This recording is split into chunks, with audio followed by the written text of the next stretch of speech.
Ya, baik. Assalamualaikum warahmatullahi wabarakatuh. Selamat pagi teman-teman. Kali ini Mega Teknik ingin membagikan tutorial cara pengelasan gardan ya teman, atau serumbung. Serumbung gardan pada mobil PS kali ini Canter ya teman-teman. Mengalami retak dan rembes tadinya teman-teman ya. Ini sebelum pembakaran tadi sempat rembes dan terbungkus oleh tanah ya teman-teman ya. Yaitu kita bakar dengan blenderlas untuk mencari keretakannya teman-teman ya, karena retaknya ini lumayan deras tadi itu, seperti di bawah rembesan olinya ya. Ini proses pertama ya teman-teman untuk membukakan atau kita buka yang retak teman-teman ya. Dengan proses pembakaran kita bakar tujuan untuk membersihkan kotoran atau tanah, debu yang menempel yang dibawa oleh oli itu sendiri ya teman-teman. Jadi kalau kita bakar, kalau kita panasin otomatis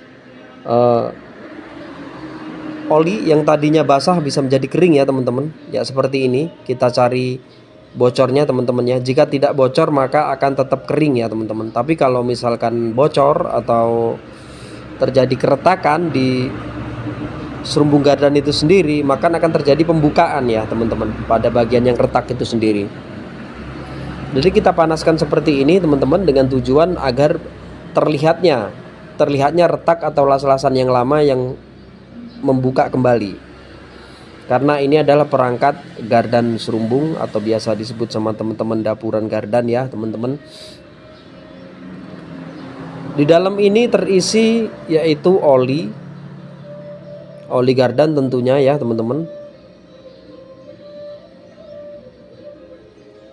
Jika terjadi kebocoran maka akan habis ya teman-teman, lama kelamaan oli di dalam dapuran gardan itu tersebut ya teman-teman. Oke, next kita ke penggerindaan teman-teman ya, karena sudah terlihat jelas mana yang retak dan mana yang ngebuka, mana yang robek sudah terlihat teman-teman ya. Lalu kita lakukan penggerindaan dengan tujuan agar di waktu pengelasan nanti mempunyai ketebalan yang maksimal ya teman-teman, ketebalan elektroda itu sendiri teman-teman ya. Jadi kita gerinda, kita pakai gerinda kasar ya teman-teman atau gerinda tebal untuk membuat line atau lubang atau garis ya teman-teman. Biasa teman-teman nyebut bikin line calon yang akan dilas nanti teman-teman ya. Jadi kita lubangin dengan gerinda, tepatkan pada posisi yang retak teman-teman ya. Tepatkan kita pada posisi yang retak itu sendiri agar penggerindaannya bisa maksimal atau pas tengah-tengah ya teman-teman ya. Ya kita pengelasan ini melakukan pengelasan dengan las listrik ya teman-teman, dengan kawat LB 32 teman-teman ya, atau LB 52. Kali ini kita pakai Kobelco untuk mereknya ya teman-teman. Kualitas LB itu sendiri selama kami pergunakan itu tidak diragukan ya teman-teman, lebih awet dan tahan pecah. Ya seperti ini teman-teman ya untuk hasil penggerindaannya tadi. Ya seperti ini hasil penggerindaannya, berbentuk seperti ini karena sudah terjadi retak dan bercabang retaknya teman-teman ya. Jadi cukup kita niru atau kita ikutin retakan yang ada pada serumbung itu tersebut ya teman-teman. Ya seperti ini ya teman-teman ya. Ya ini tadinya retak yang tadi kita gerinda teman-teman ya. Selesai sudah kita melakukan penggerindaan kanan kiri ya teman-teman. Kita next melakukan pengelasan. Ya kita las dengan kawat yang tadi yaitu LB 52 dengan ukuran 3,2 mili ya teman-teman, milimeter. Oke, next saja ya teman-teman, kita simak dalam pengelasan ya.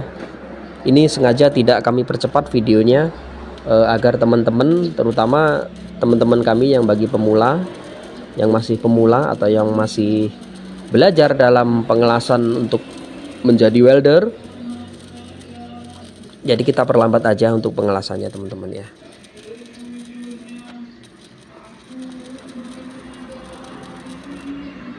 Untuk posisi pengelasan seperti ini ya teman-teman, kita menggunakan sekitar 50 derajat ya dari permukaan benda itu tersebut agar menjadi maksimal ya teman-teman. Terus dalam pengelasan ya teman-teman, hindari kotoran yang ada di benda yang akan kerjakan, seperti kotoran, lumpur atau debu, pasir juga yang lainnya ya. Makanya kita tadi untuk membakar ya, tujuannya untuk membersihkan kotoran itu sendiri. Dan kita sikat dengan sikat kawat agar tidak ada kotoran yang menempel pada permukaan yang akan dilas nanti teman-teman ya. Lumayan sulit untuk pengelasan posisi seperti ini, apalagi kita pakai kawat LB 32 ya. Kalau misalkan kita waktu pengelasan itu adanya kurang arus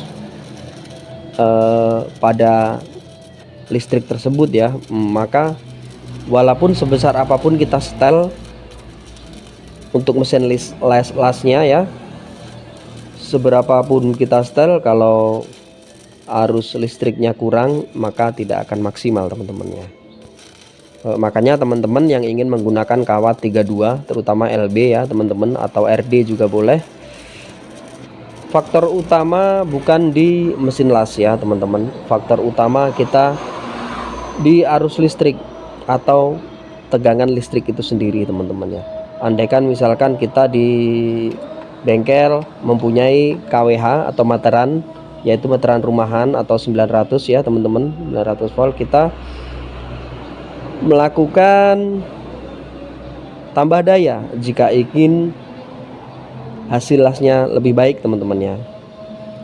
Apapun meterannya, apapun KWH-nya itu sama saja, asalkan mempunyai daya listrik yang sangat cukup teman-teman ya. Kadang teman-teman kan ada yang menyimpulkan, oh ini kawatnya, oh ini elektrodanya, atau oh ini mesin lasnya. Sebenarnya faktor utama yaitu adalah arus listrik. Arus listrik harus mempunyai tegangan atau voltase yang cukup, sehingga untuk mesin las itu sendiri bisa bekerja semaksimal mungkin sebagaimana yang akan kita pergunakan nanti. Begitu teman-teman ya. Kesulitan pengelasan LB32 ini, kesulitannya biasanya lengket teman-teman ya. Dalam pengelasan kita selalu lengket, bahkan sampai elektroda itu sendiri rusak.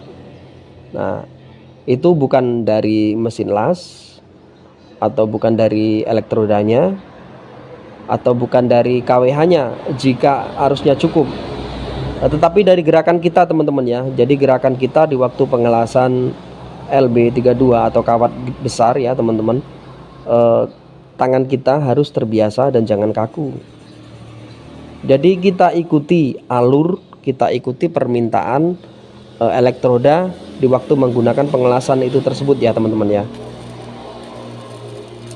Jadi jangan sampai kita tekan dan jangan sampai kita jauhkan.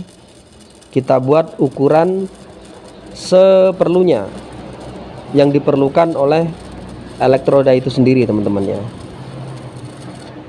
Biasanya kita pakai tegangan atau kapasitas mesin las itu sendiri biasanya 120 ya kita teman-teman ya, kita pakai untuk arus normal 120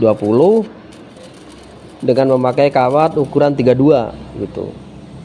Kalau di bawah 32 masih saja bisa pakai ukuran 100 ya untuk voltasenya.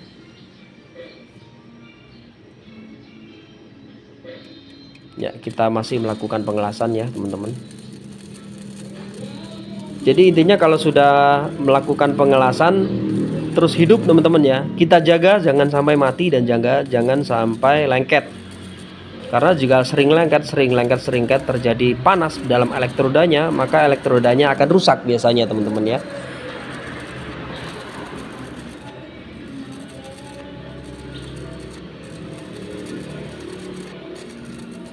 Sangat seksama, sangat hati-hati teman-temannya, jangan ada yang ketinggalan. Misalkan ada satu retakan ada yang ketinggalan, garis satu ujung jarum aja yang ada ketinggalan belum kita las, itu akan terjadi bocor lagi ya teman-teman. Karena di waktu berjalan mobil ini olinya penuh, memenuhi serumbung gardan itu tersebut teman-teman ya.